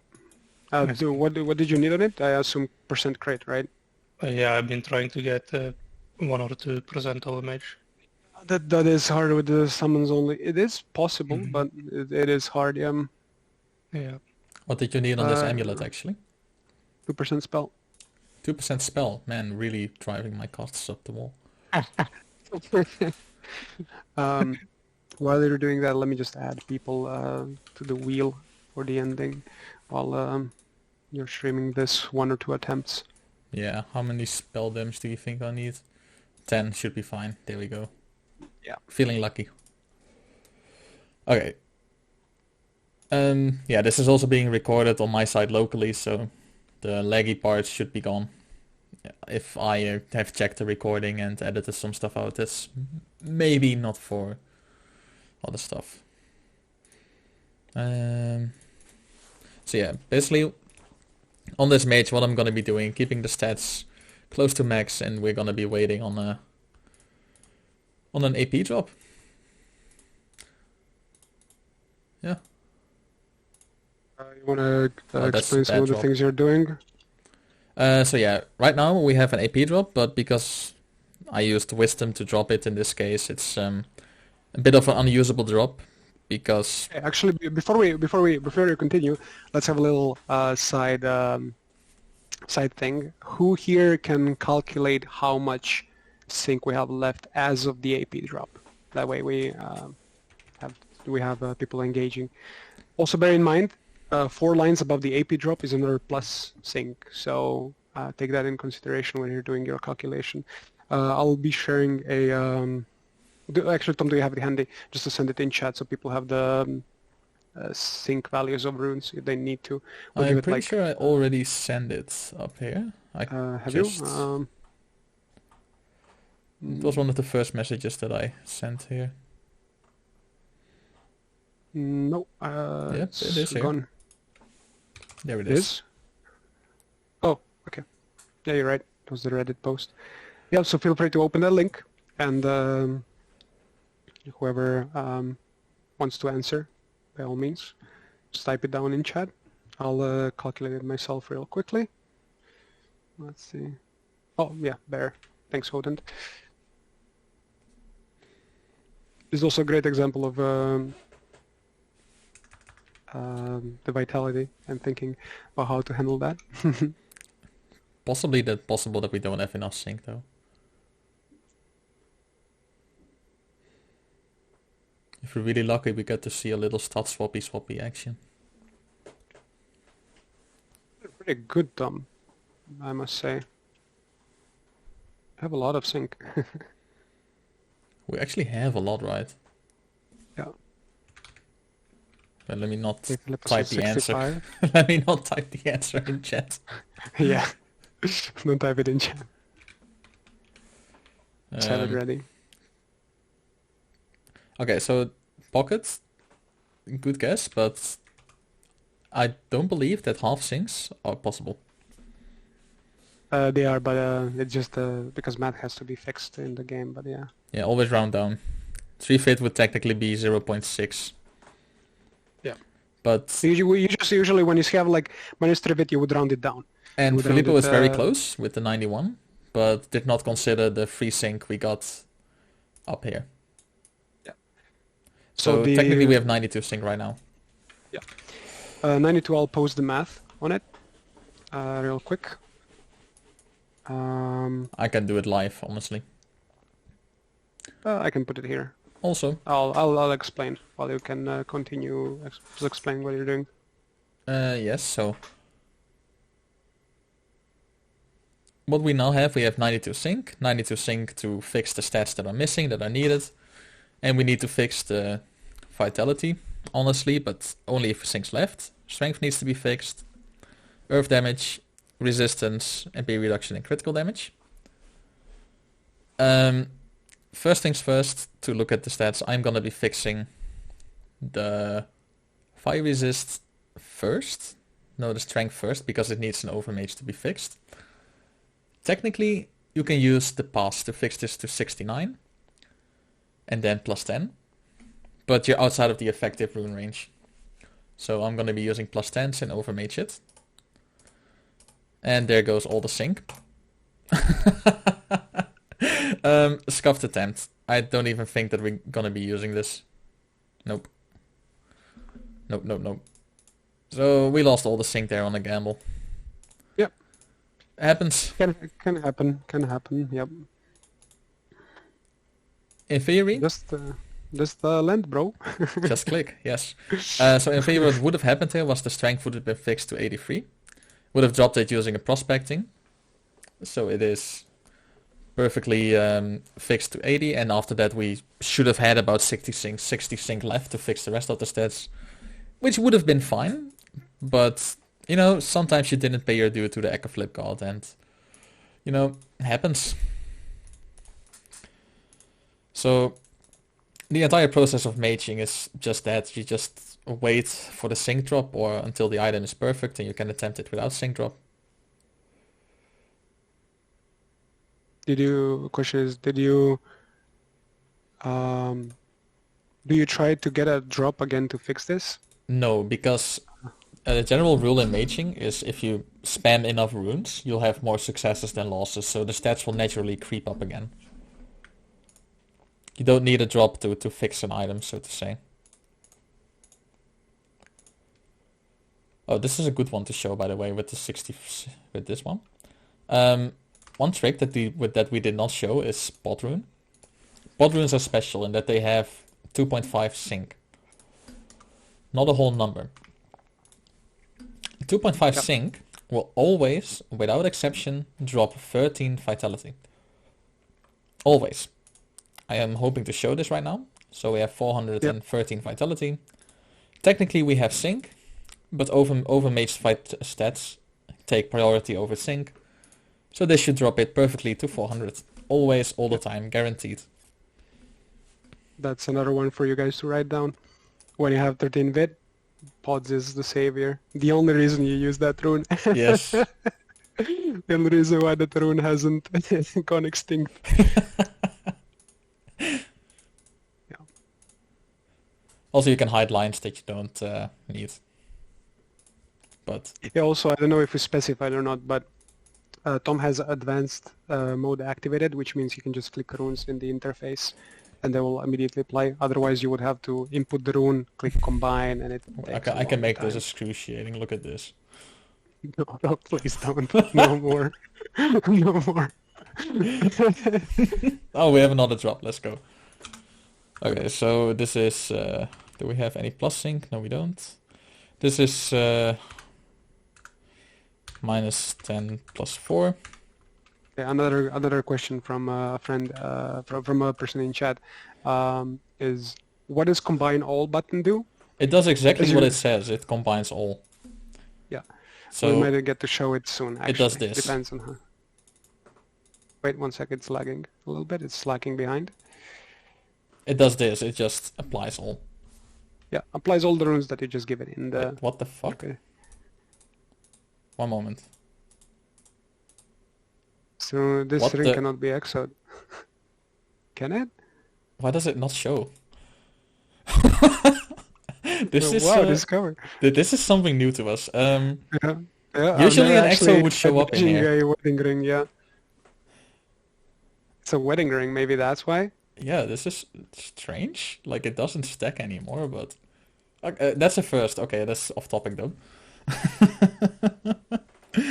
So yeah, we had 94 sync here.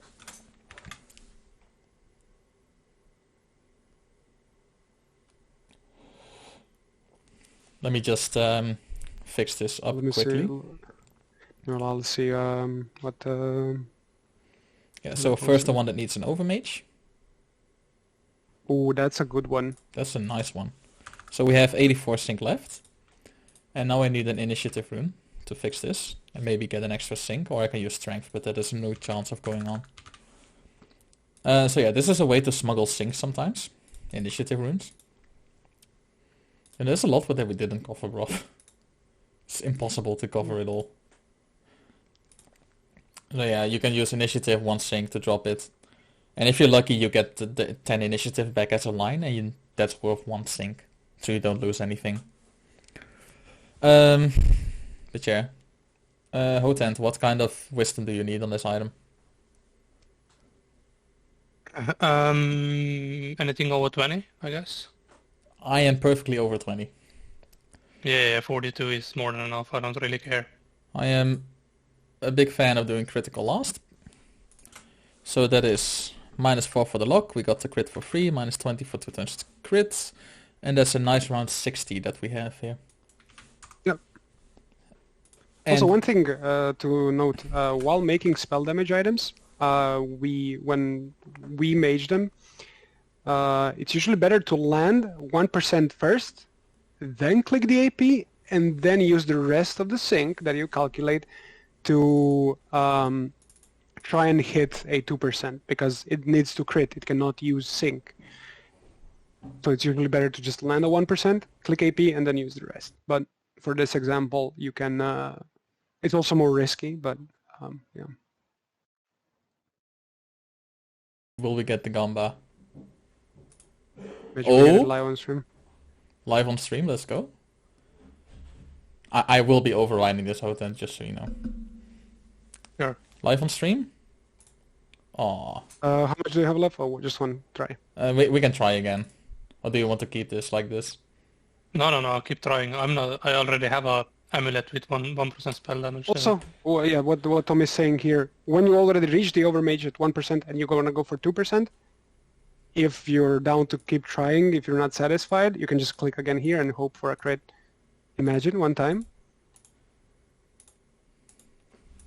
Anyhow, we can do another attempt, but that is the gist of it. Yeah. And the mage That being... was a 1% chance of landing, the last one. Yep. So actually this mage 2% is less than 1% chance of landing, because you need to get the first one on, you need to get the AP back, and then another 1%. It's actually ridiculously unlikely to happen. Yeah. That's why those items are more than 1 in 100. I Rare. once spent 2 weeks and over 80 million on a Scapu head with 2% that never landed. Yeah.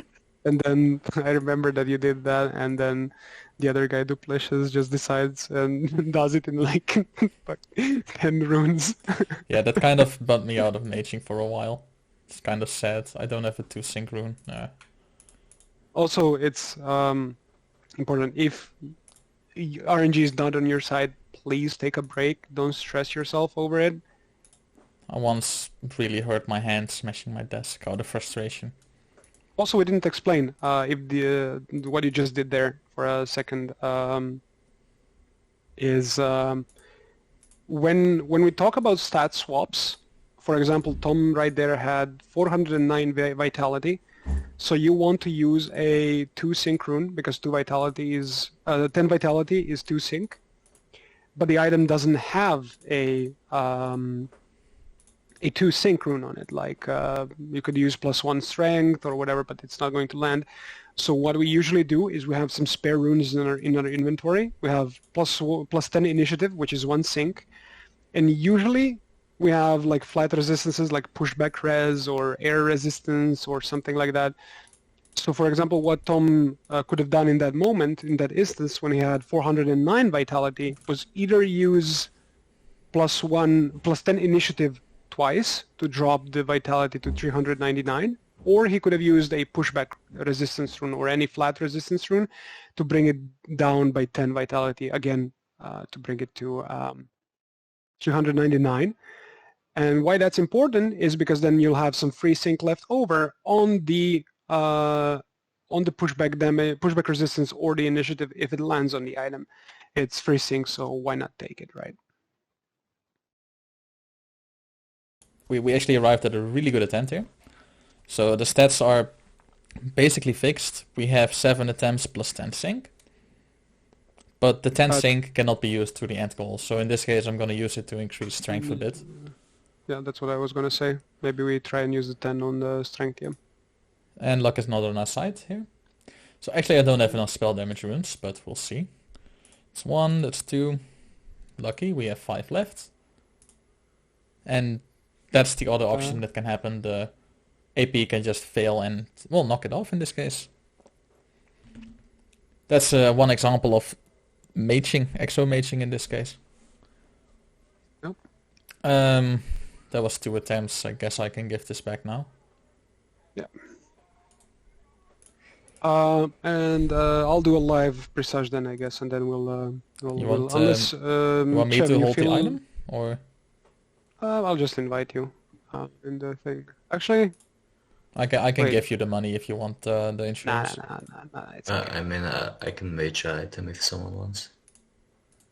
In case you want to, Chev, if you want to showcase anything. But if not, Tom, I am at the best workshop ever. Sure. Yes. And I'll come to Free Ghost. No, I'm moving there, don't worry. You need your lucky workshop for this. Yeah. Also, if you're maging, please mage in the Pandala workshop. No, Pandala workshop is objectively the worst workshop. This is false information that you're being fed. Also, to answer the question of Tuna, I think the answer is 69.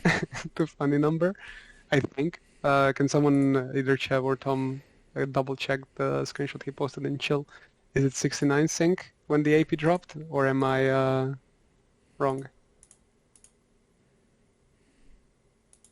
However, says Pandala workshop is Pog. I confirm. Yes, it's pretty Pog. So this is how you scam somebody. Live scam. There we go.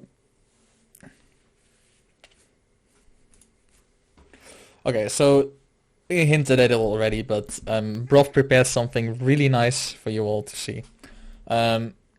This one has an AP rune on it. It's gonna be a Brisage. Yep. So what I decided to do is I didn't feel like I liked my Crocobber enough, so I think it costed me around 7 or 8 mil to get an AP on it. I also completely ignored the fire damage in here. Bro, Brisage and Beta, why here? Well, because I want a good Crocobber. Simple as that. Tom, can you just hide the lines so we see the AP? Yeah, I already negative did. lines. Perfect. Okay. So Tom and Chev, if you want to assist me, we can go through the thought process of here. But I would probably go by dropping the strength first because it's at 93 and I don't like that. So maybe use Ini to drop it. Agility, And I then- think. Actually, yeah, agility. If you use one of Ini- the lines on it, you have one less line to worry about. Correct, yeah. So we'll probably go with the small agility ones first and see the chance. So what Broff uh, is doing here is trying to drop the strength to 91 so it can be fixed. Yeah. And he's trying to do this by Hopefully- using 1 sync runes that have a higher Okay. chance to drop other 1 sync runes. Now I'm thinking about it. Maybe I want to use 2 here now to drop it to 90. Because it's going to land easier from 90 to 100 than it is on 91 to 101. Yes, but you cannot use a 2 rune because you have the AP there as sync. Yeah, It correct. would violate the rune, the rule. Yeah, you're right. There we go. Okay, there we go. Do I still want to bring it down to 90? You can go for Ultra Luck and no wait, there's a strange bug in game that if you try to Overmage now it will see the entire line. Yeah, it will. You need to will drop die. it one more. I think so. Yeah. Let's try one more. Oh, you have 3 Oh. sync now. You can try to do 3 agility, I guess. Yeah, that's what I was gonna say. Okay, nothing there. Nope, that's fucked. Again, that's 4 sync lock maybe. You can try to fix it back. You will have 1 sync deficit in that case. But I lock will guess fix so. it perfectly. Oh, just changed each other. Oh, nice. Oh, perfect. Okay. Now I just want to keep it that way. I want to keep damage. Yeah, so now it's just gonna be a fucked up mage. Up until yeah, now That's it's just what waiting I until the wanted to AP see. drops. And you need luck with the AP drop that it drops at a moment where you can do something with the item. Oh, not 82, please. Yeah, yeah. Why? Drop it further, don't do damages. There we go. I would raise lock here a little bit. Maybe use +3s to force the AP a bit. What's 3 lock, you mean? Yeah, there's nothing with 12 sync on this item. Yeah. Oh, Well, now I want to fix the Vita, kinda. you can. Yes. Yeah, so it is almost completely random when the AP will drop. And this is a really annoying situation to be in. Okay, there we go. Oh, we're so bad. This is not good. This Brisage didn't end up well, but okay, maybe there is a chance. Okay, so let's calculate sync. We have 100 minus 5. So we're at 95. How would you go on about this? I guess Strength first, Vitality it needs an first? Overmage, I guess. Yeah. Okay, that's minus 10. Let me just keep calculating on the side. I pray for Yeah. you at this point. Oh no. Okay, it's already over. Yep. No! Okay, maybe the vitality first. Okay. Or Okay. not. What are the odds of dropping an exo? There is no particular odds to it. You just kind of have to get lucky when you do. There is a basic rule: the higher sync the exo, the less chance there is to drop it. If you have a percent crit Overmage, that's 10, you can often go a high amount of maging without it dropping. We're at 42. So right now, here, I guess I use Vitality. Small one. Maybe it lands. No. 42 left, and we still need... there's no way this is gonna end up good. In this case, the EXO is not... The drop did not go well. There was too much sync wasted. Yep.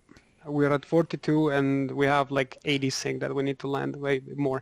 And to 30, answer 60, 90, 120-ish sync that we need to land. Jesus. And to answer the question of Filippo in the chat, if you have an exoed item that's missing stats, you can try to fix it. There's a high chance that the AP will not drop, but there is no guarantee that the other stats will not drop, as you do not have sync. So you may fix the lock without the AP dropping, but after that you'll have a high chance that you need to fix damage or something else. Okay, we have 2 sync left. God, this could have been so nice if only we didn't have the -40 sync in the beginning. Oof. Broff, do you want to talk about how much money was lost in this attempt?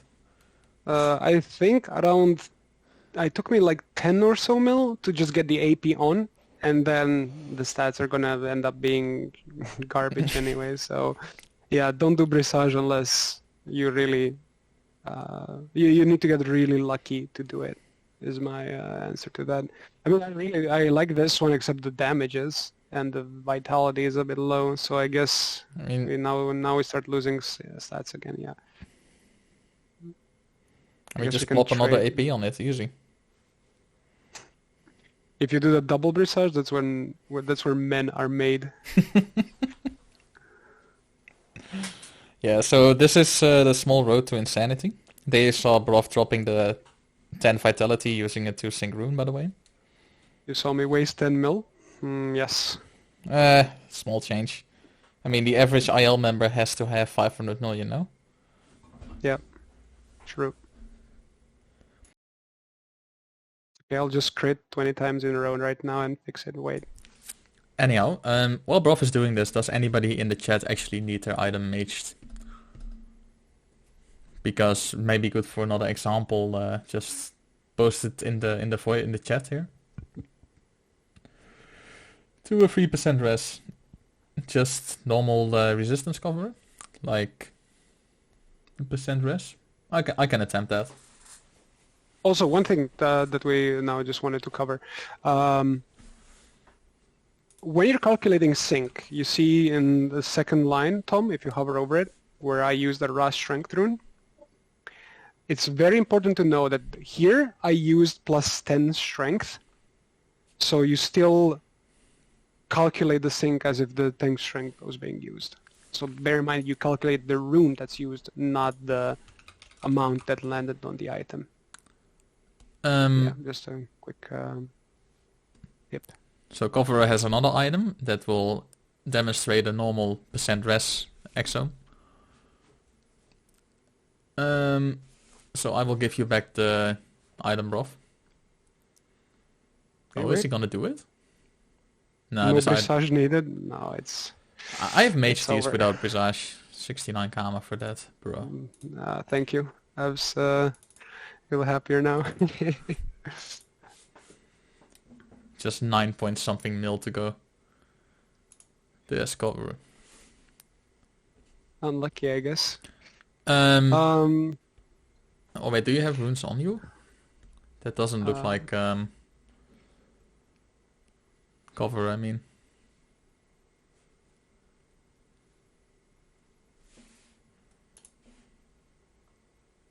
Hey, Tom doesn't play this game. He'll invest his money, right, Tom? I mean, I don't play this game right now, so. But the bots are a bit suspicious. I don't know, cover. Can you, like? Hablas español? Yeah. I mean, I don't mind taking the item. Me, I'm becoming a professional Spanish speaker. Let me see. Exchange successful. I don't have the runes for this. And this is why the Pandala workshop is the worst workshop, by the way.